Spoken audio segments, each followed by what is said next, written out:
Cam to left. Back goes Carroll. That's the ball game.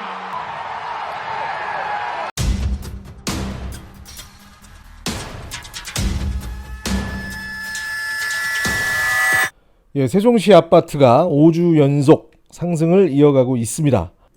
예, 그런데 이 최대폭은 뭐지? 원래는 이 썸네일을 그냥 상승만 이어가겠거니 싶어서 번트 되는 걸 쓰려고 하다가 이번에 보니까 지난주 대비해서 갭을 좀 벌렸더라고요. 눈에 띄게. 그래서 김하성의 홈런, 끝내기 홈런 치는 썸네일을 쓰게 됐습니다. 예, 아파트 매매 가격 지수부터 좀 볼까요? 예, 전국은 지난주 대비해서 0.1포인트 정도로 하락폭을 줄였고요.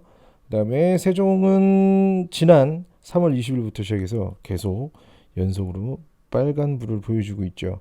그리고 지난주 대비해서 사실 지지난주 대비해서 지난주에 조금 둔화가 됐었는데 이번 주에 또 확실하게 돌린 모습이에요. 그래서 추경 매수 효과로 볼 수 있지 않나 그렇게 보고요.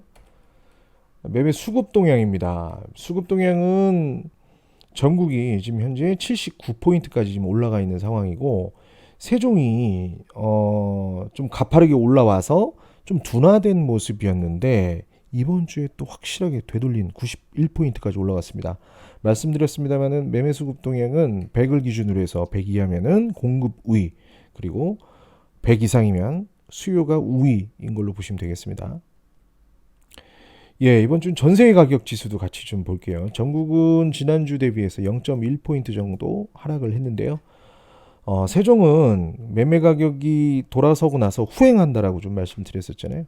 지금 이 그래프상으로는 쭉 동일한 걸로 나옵니다만 3월 27일부터 조금씩 상승폭을 유지하다가 지난주 대비해서는 조금 더 위로 방향을 잡은 모습이에요. 예, 그동안 그 하락 기간을 좀 살펴보면서 세종시 부동산 시장을 좀 기술 분석, 지나간 내용들을 가지고 기술 분석을 좀 해보겠습니다. 세종시는 확실한 전국구 시장이다. 전국에서 다 째려보고 있다. 예, 세종시 부동산 시장에 대한 무관심이었다기보다는 각종 규제 압박 속에서 가파른 금리 인상이 국내 부동산 경기 악화의 원인이었고 세종시가 전국에서 낙폭이 가장 심했던 이유는 확실한 전국구 시장인 만큼 시장 자체가 가진 민감성 때문이다 라고 볼 수 있겠죠. 왜냐하면 전국에서 가장 빨리 하락이 시작이 되기도 했고 그리고 하락폭도 컸지만 다 째려보고 있다고 했잖아요. 이번에 턴어라운드를 하면서 가장 먼저 상승으로 돌아서기도 했고 그리고 그 폭도 전국 평균보다 높기 때문입니다.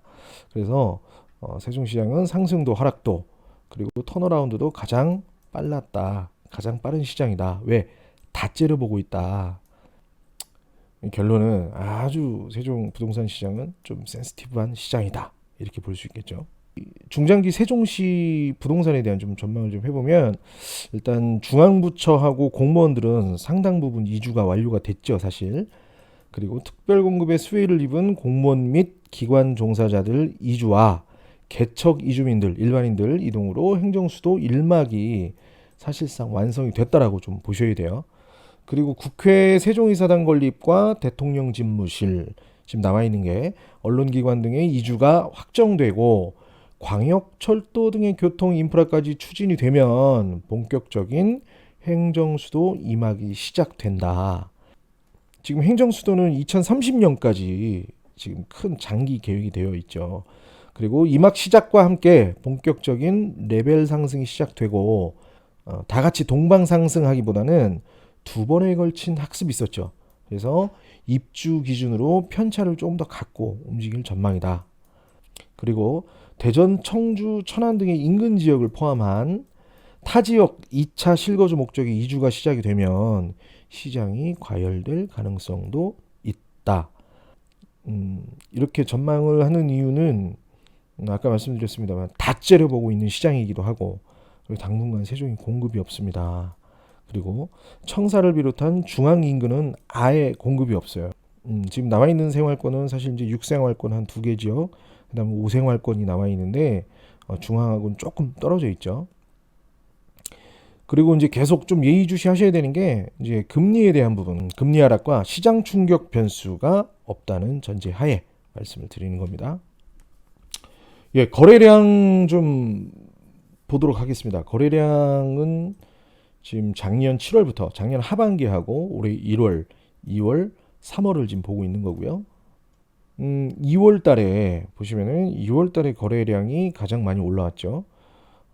전반적으로 그런데 조금 특이하게 볼 수 있는 부분들, 아름동, 그다음에 종촌동 같은 경우는 2월보다 3월 거래량이 더 많죠. 세종 전체적으로 봤을 때 먼저 움직이는 지역과 그다음에 이제 나중에 움직이는 지역이 있다 이렇게 보시면 되겠고요.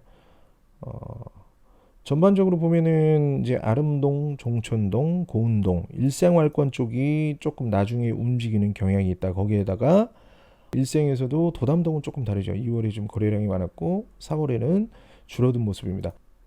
다른 지역들도 마찬가지로 보통은 2월 달에 대부분 움직였고요. 동별로 어느 단지가 좀 움직임이 많았는지 살펴보도록 하겠습니다. 예, 고운동에서는 6단지 거래량이 가장 많았네요. 지난 상승기 때 출회되지 못한 물량들이 조금 더 나왔다고 보시면 되겠고요. 여기하고 비슷한 게 그 도담동인데요. 도담동도 보시면은 거래량 상위 단지가 13단지 25평 구조로 이루어져 있는 단지죠. 여기도 분양 전환이 있었는데 분양 전환 때 물량이 다 출회되지 못했다. 그게 이번에 좀 많이 나왔다. 이렇게 보시면 될 것 같습니다. 그리고 아름동에서는 10단지가 아무래도 이제 세대수가 한 2,000세대 정도 되다 보니까 물량이 좀 많았고요. 그리고 눈에 띄는 지역은 범지기 마을 1단지도 거래가 좀 나왔습니다. 어진동은 더샵 센트럴시티, 그다음 종촌동은 가재마을 5단지, 여기도 2,000세대죠. 물량이 좀 많았습니다. 그리고 그 뒤를 가재마을 4단지가 이어가고 있습니다. 나성동은 원룸형의 어떤 도시형 생활주택이라든지 이런 부분들이 있어서 사실 전체 물량을 보시면 안 되고, 여기 지금 현재 신고된 거 기준으로는 1단지, 2단지, 6단지 총 6개 물량이 나왔는데